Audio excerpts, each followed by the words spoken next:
everybody, we are Mike and Brenda Baker.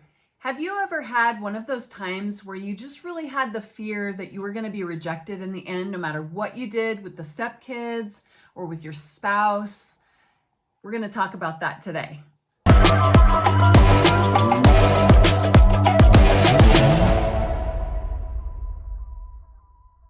So we're talking about change. You want change, but ultimately you don't want to do the work.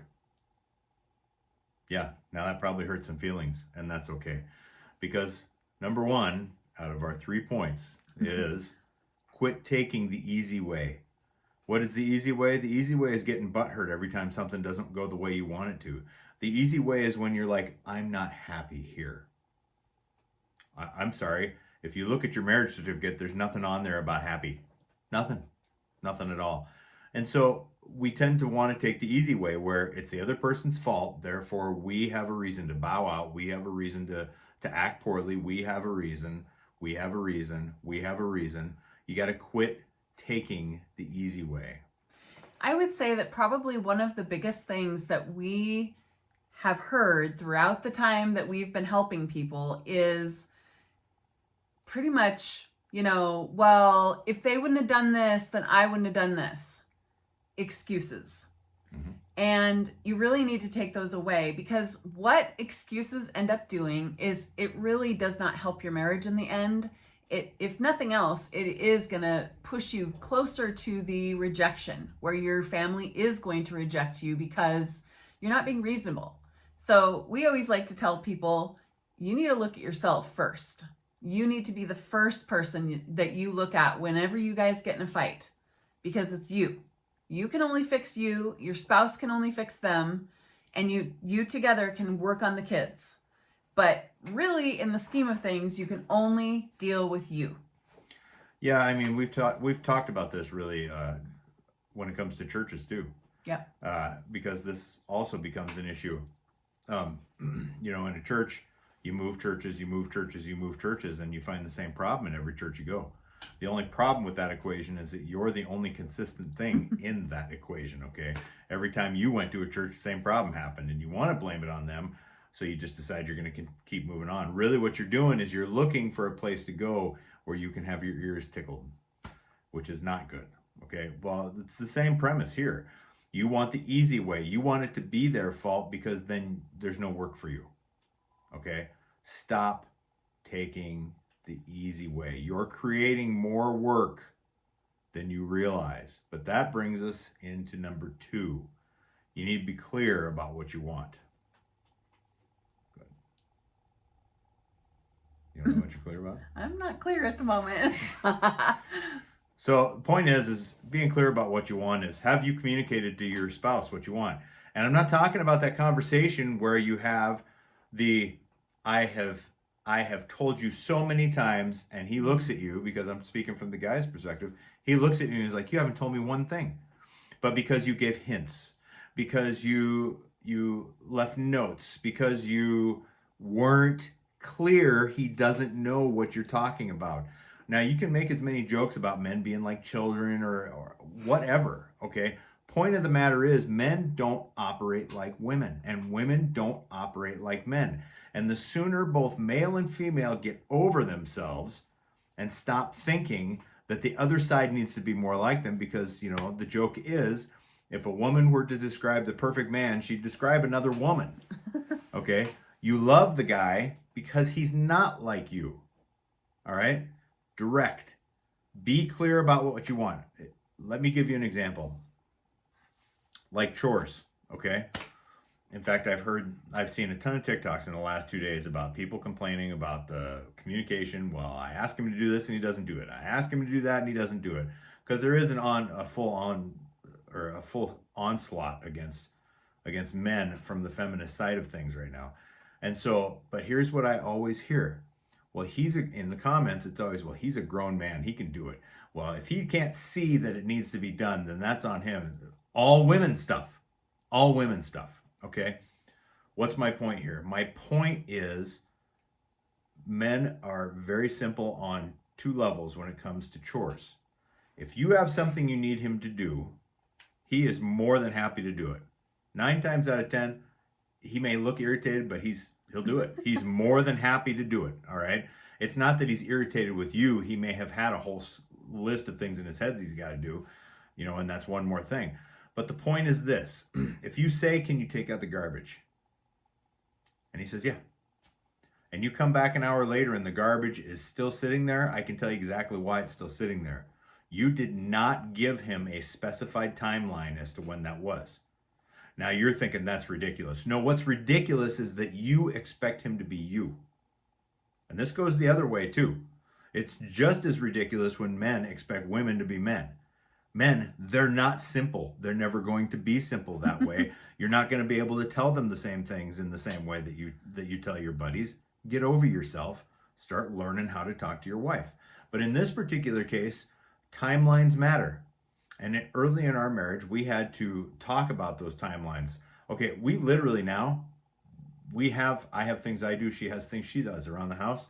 We have never sat down and said, this is what you're doing and this is what you're doing. No. These are the things we just naturally got done. Things that she asked me to do, I could see she needed help with.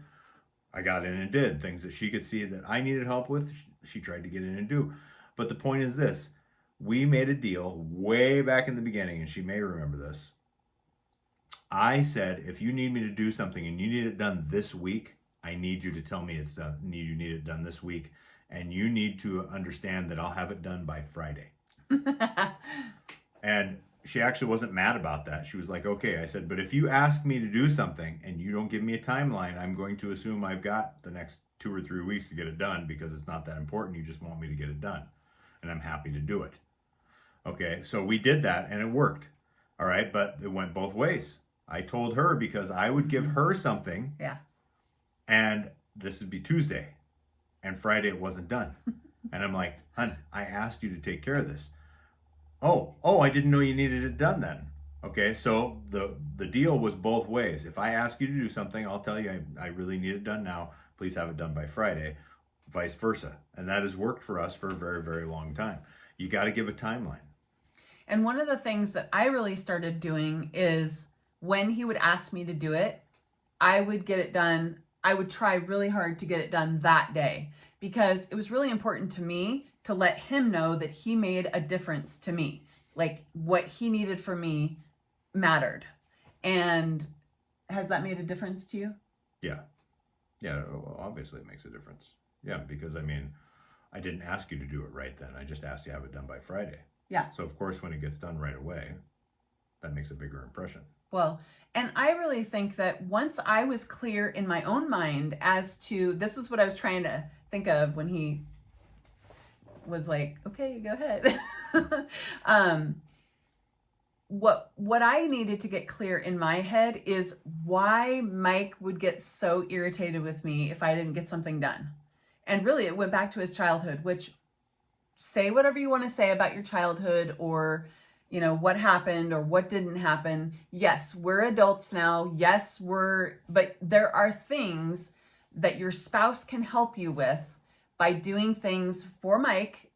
What I learned was if I would do it faster than what he was asking, or, because he just said he wanted me to have things done by Friday. We just had that common thing. What I realized is that if I possibly could get it done faster, I was able to really kind of give him that, tell him through his own love language, because he is an acts of service person with me. That's what he likes from me. Obviously other things too, but I'm just saying if I can serve him in that way and love him in that way, it really makes a difference because in his childhood, he was pushed aside. Yeah. Would you agree? Yeah. So that brings us to number 3, which may sound a little off from what we're talking about, but it's not. You need to pick your influencers wisely. Let's be completely honest here. Some of you are going to therapy and a large number of you are not. Now, I'm not going to push you towards therapy or away from therapy. I personally have no use for therapy, but that doesn't mean other people don't. Okay? So, what does that mean? It means a lot of you are leaning on influencers, TikTok influencers, YouTube influencers, Instagram influencers. I hate Instagram.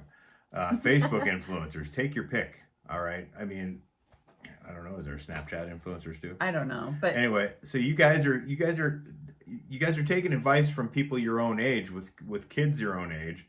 Stop it. They don't know any better than you do. They might have a few things figured out, and maybe you can glean something from that. But you need to pick your influencers wisely. When I say that the tree is known by its fruit, okay, that the parent is known according to what they've gotten done. Are their kids great? Is the husband great? Or is it all just Instagram land? Okay. Are they fighting and bickering when the camera goes off? You could say the same thing about us for that matter. You know, but you've got to be more careful about picking influencers. You can't just listen to every influencer your own age. You got to listen to some with some wisdom, some that have been around the block, some that have fruit you don't have, but you want. Right. And, you know, I've seen some of the blended family information out there on TikTok and that sort of thing. And a lot of it is crap. A lot of it is stuff that is not going to work long term. So we highly, highly caution you to be sure that you're getting the right kind of influence when it comes to blended family, because there's a lot that can go wrong, and it can go wrong really fast. Yeah. And so we always tell people, look at the person's fruit. Now, we are going to start releasing more and more about our life because we haven't really done that before. Honestly, I don't want to. I really don't want to a lot of the times, because it's my life. I don't want everyone on the internet to know the things about me. But we've realized that that's not something that we've really shared a lot of, and it's important for you people to know who we actually are. So, yeah. To see whether we have fruit. Right. No. Okay. Anything else? Nope. All right.